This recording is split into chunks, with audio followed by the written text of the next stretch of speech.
प्रभु श्री राम को मर्यादा पुरुषोत्तम कहा गया है। पुरुषों में उत्तम,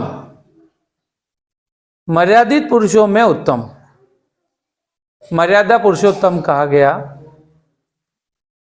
क्योंकि उन्होंने मर्यादा, करुणा, दया, सत्य, सदाचार और धर्म का पालन करते हुए राज किया। उनका पूरा जीवन मर्यादाओं को समर्पित रहा।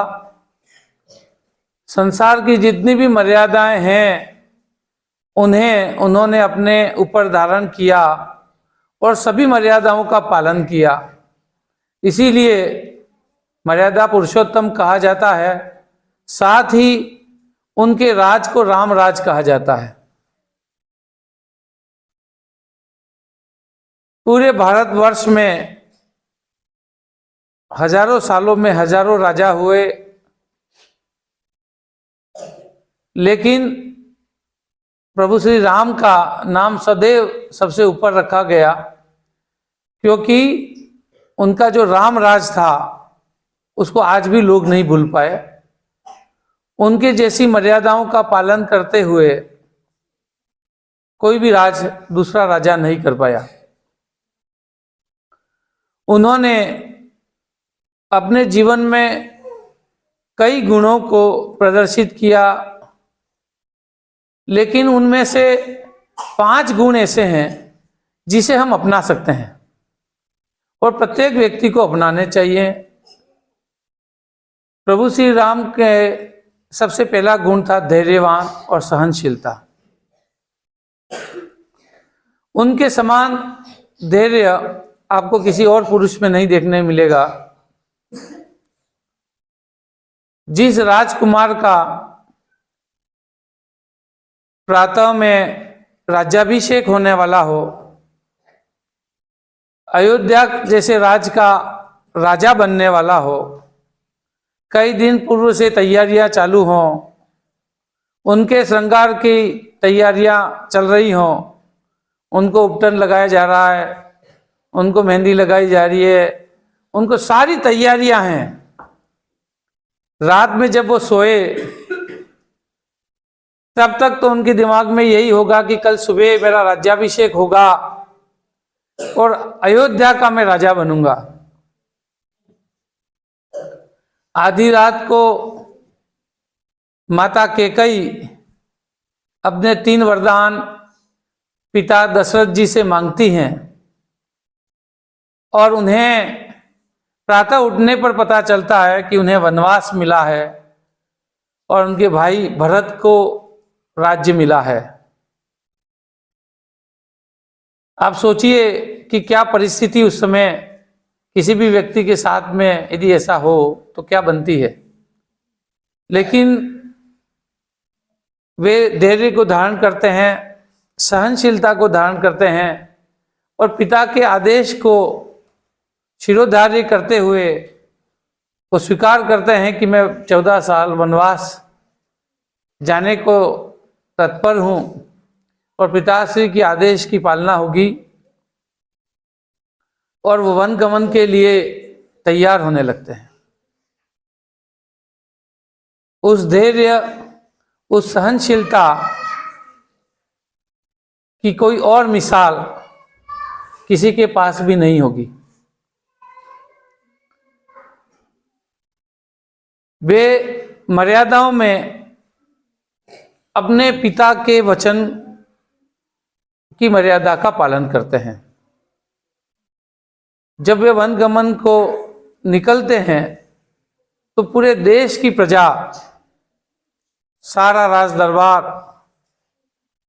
और सभी लोग उन्हें इस मनाने में लग जाते हैं कि आप वन गमन मत जाइए, हमें तो आप ही राजा के रूप में चाहिए, आप ही राजा बनिए और आपको पिता के आदेश की मानने की जरूरत नहीं है। यदि वे बहुमत या लोकमत पर जाते तो राज सिंहासन संभाल सकते थे। वो चाहते तो राज सिंहासन पर बैठ सकते थे। पिता दशरथ जी द्वारा एक बार उन्हें आदेश दे दिया, उसके बाद पिता ने स्वयं ने भी ये कहा कि बेटा तुम मेरा आदेश नहीं मानो तो चलेगा, लेकिन उन्होंने अपने पिता के आदेश के मानना ज्यादा सही माना, उसे ही नीति माना और वो वन गमन को निकल गए। इससे हमें शिक्षा मिलती है कि हमें किसी भी परिस्थिति में, कैसा भी विकट समय हो, हमें धैर्य को धारण करना चाहिए। हमारी सहनशीलता समाप्त नहीं होनी चाहिए,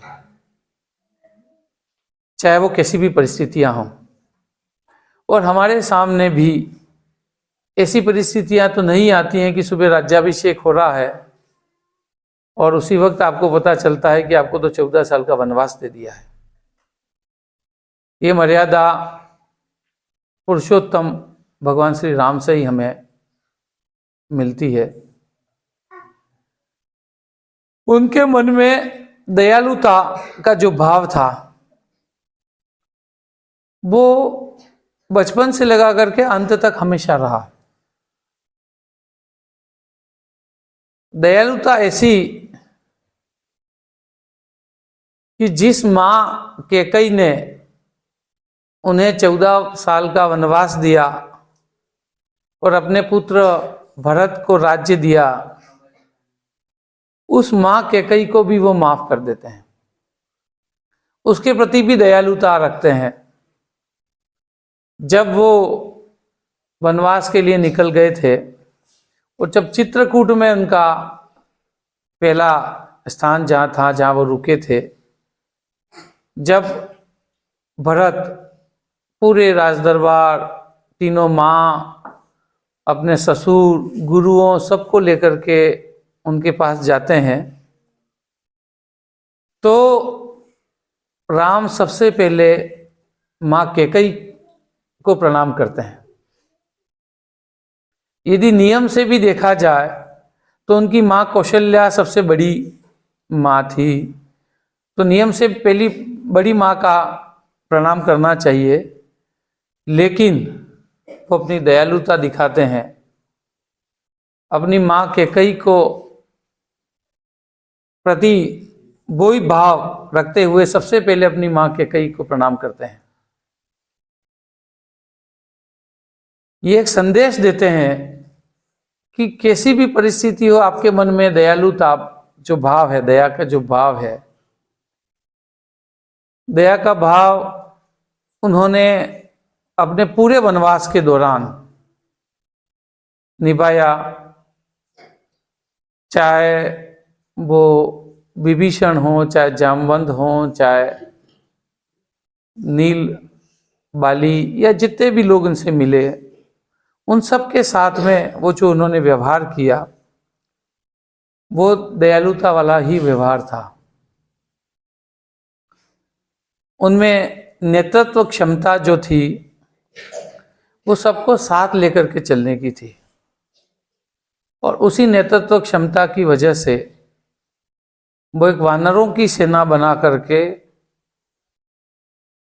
राम सेतु का निर्माण करते हैं, समुद्र को पार करते हैं और लंका पे विजय करते हैं।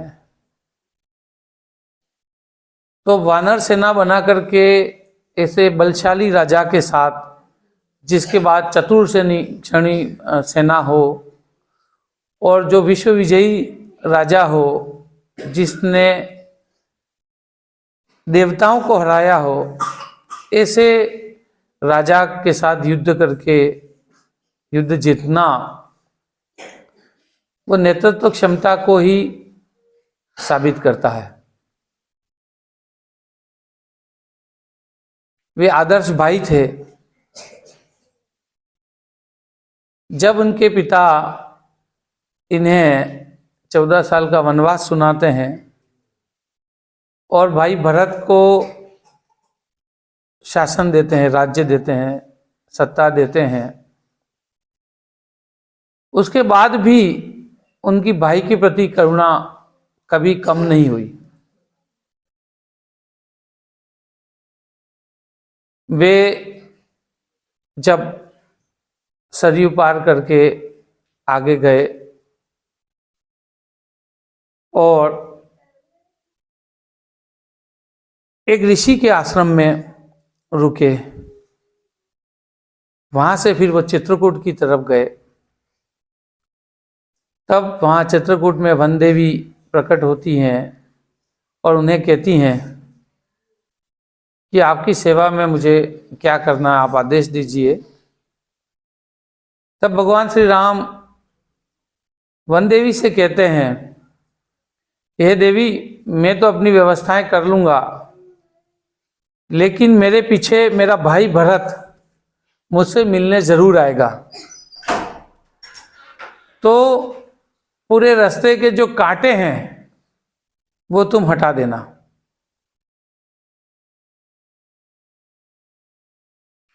जब भाई भरत अपने परिजन, गुरु, अपने ससुर और सबको लेकर के, माओ को लेकर के आ रहे थे, तो एक ऋषि के आश्रम में वो विश्राम करते हैं। वहां से वो सुबह जब निकल रहे थे तो उनके मन में बहुत ही दुविधा थी कि किस तरीके से राम के सामने मैं जाऊंगा, राम मेरे से नाराज होंगे, रुष्ट होंगे, या क्या स्थिति होगी, उसके मन में कल्पना नहीं बन रही थी। तो ऋषिवर से पूछता है, ऋषिवर उनसे कहते हैं कि राजन, आप में के मन में कुछ दुविधा लग रही है, आप इस तरीके से व्यवहार क्यों कर रहे हैं। तो भरत कहते हैं कि गुरुवर, मेरे मन में बड़ी दुविधा है कि मेरे भाई राम जो हैं वो मेरे प्रति कितना, उनके मन में क्या भाव होंगे, क्या मेरे से वो रुष्ट होंगे, या क्या परिस्थिति होगी, मैं उनके सामने कैसे पेश आऊंगा, ये मुझे समझ में नहीं आ रहा है। तब वो ऋषि कहते हैं कि मुझे नहीं पता कि आपके प्रति राम के मन में क्या भाव हैं, लेकिन मैंने यहाँ आश्रम से जाते हुए मैंने देखा था कि जब वो गंगा पार कर रहे थे तो उन्होंने पुरोहित को बुला करके स्वस्ति वाचन करवाया था। तो जैसे ही पुरोहित ने जम्बूद्वीप, भारत खंडे कहा, तो भारत का नाम जैसे ही आया तो वो हे भरत करके उनके अंजलि से वो जल गिर गया और वो नीचे गिर गए थे और हे भरत करके याद कर रहे थे। तब भरत को लगता है कि उनके बड़े भाई राम के मन में उनके प्रति कितना अगाध प्रेम है। भरत जब उनके पास पहुंचते हैं तो भरत प्रभु राम से कुछ कह नहीं पाते हैं। तो शाम के समय में सभी लोग एक साथ बैठे थे, तो राम भरत को पूछते हैं कि बोलो भरत, क्या चाहिए। तो भरत कहते हैं कि प्रभु, सब कुछ तो मुझे दे दिया और आप खुद यहाँ वन में आ गए हो, तो मुझे निज नराधम को और क्या चाहिए। तो राम उन्हें टोकते हैं, उन्हें कहते हैं कि ऐसा कहने की जरूरत नहीं है, पिताजी का आदेश था उसका मैंने पालन किया है, उसका आदेश तुम्हें भी पालन करना चाहिए। तो भरत काफी अनुनय विनय करते हैं, काफी विलाप करते हैं, काफी रोते हैं, काफी बातें करके उन्हें मनाने का प्रयास करते हैं कि मैं तो आपके चरणों में रह करके ही आपकी सेवा करना चाहता हूं और राज आपका है और आप ही करिए। तो ये एक संदेश देता है कि जिस भाई को राजपाट और सब चीजें मिल गई हैं, वो उसे ठुकरा करके अपने भाई के भातृत्व प्रेम को दर्शाता है।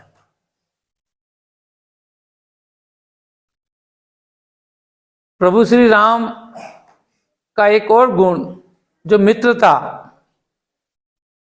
जो जीवन भर इन्होंने निभाई। जब वो गंगा पार कर रहे थे तो चाहे केवट के साथ हुई, आगे निषाद राज के साथ हुई, उनके आगे हनुमान, सुग्रीव, विभीषण, जिन जिन लोगों के साथ उनकी मित्रता हुई, उस मित्रता को जीवन भर उन्होंने निभाया।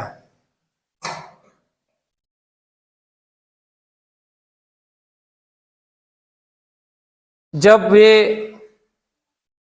सीता जी के हरण के बाद उनको ढूंढते हुए राजा बाली के राज्य में पहुंचते हैं, वहां उन्हें सर्वप्रथम भेंट होती है हनुमान जी से। हनुमान जी उन्हें लेकर के सुग्रीव जी तक जाते हैं, सुग्रीव जी से मिलाते हैं। दोनों अपनी अपनी व्यथा को एक दूसरे को बताते हैं। भगवान श्री राम की सीता जी का हरण हो गया था, वहीं सुग्रीव की पत्नी को राजा बाली ने अपने पास बलपूर्वक रख लिया था। तब उनकी बातचीत होती है। उस दौरान भगवान राम सुग्रीव को विश्वास दिलाते हैं कि मैं तुम्हें तुम्हारी पत्नी वापस लौटवाऊंगा। तब सुग्रीव को विश्वास नहीं होता है कि मेरा भाई बाली तो बहुत ही बलशाली है, उसके जैसा बलशाली इस भूलोक पे कोई नहीं है, और ये साधारण से दिखने वाले मनुष्य राम कैसे बाली से जीत पाएंगे और किस तरीके से दिला पाएंगे। तब राम सुग्रीव को मित्रता के गुण बताते हैं। वो कहते हैं कि मित्र वो जो होता है जो मित्र के दुख में दुखी होता है, मित्र के दुख को दूर करने का प्रयास करता है, मित्र को गलत रास्ते जाने से रोकता है, मित्र से लेन देन में शंका नहीं करता है, हमेशा मित्र का भला करता है और विपत्ति में के समय मित्र का साथ देता है। तो हे सुग्रीव, तुम्हें मैंने मित्र बनाया है, तुम्हें मित्र की पूरी तरीके से निभाऊंगा और तुम्हारा पूरा साथ दूंगा। वो राजा बाली से युद्ध करते हैं, उसे हराते हैं, उसका राज्य सुग्रीव को दिलाते हैं और सुग्रीव की पत्नी तारा को वापस सुग्रीव को दिलाते हैं। जब लंका विजय करके वह वापस अयोध्या आते हैं तो वहाँ उनके भाई भरत वापस राज्याभिषेक की तैयारियां करते हैं। तो भरत राम के पास पहुंच करके कहते हैं कि भैया, हमें हमारे राज्याभिषेक के कार्यक्रम में किन किन राजाओं को बुलाना है, उसकी सूची बननी है। तो सर्वप्रथम आप बताइए कि किन किन को बुलाना है। तो प्रभु श्री राम सबसे पहले उस सूची में अपना मित्रों का ही नाम लिखवाते हैं। हनुमान, सुग्रीव, विभीषण, निषाद राज और केवट का नाम लिखवाते हैं। उसके बाद कहते हैं कि उसके बाद की सूची तुम अपने हिसाब से तय कर लो। तो उन्होंने मित्रों को वो सम्मान दिया जो राजा महाराजाओं को उस समय मिलता। तो उन्होंने अपना वापस राज्य मिलने के बाद भी अपने मित्रों को नहीं भूलना। यह भी एक संदेश है कि हमें किन्हीं भी परिस्थितियों में मित्रों को नहीं भूलना चाहिए। प्रभु श्री राम के जो मर्यादाएं उन्होंने उनके जीवन में निभाई, उन मर्यादाओं को हम पूरी तरीके से अपने जीवन में नहीं उतार पाए तो उसको अल्प मात्रा में भी अपने जीवन में उतारने का प्रयास करें, तो ही हमारा जीवन सार्थक है, तभी हमारा जीवन सफल होगा और हम जीवन की भवसागर से पार कर पाएंगे और आगे बढ़ पाएंगे। जयकारा बोलेंगे। प्रभु सियावर रामचंद्र की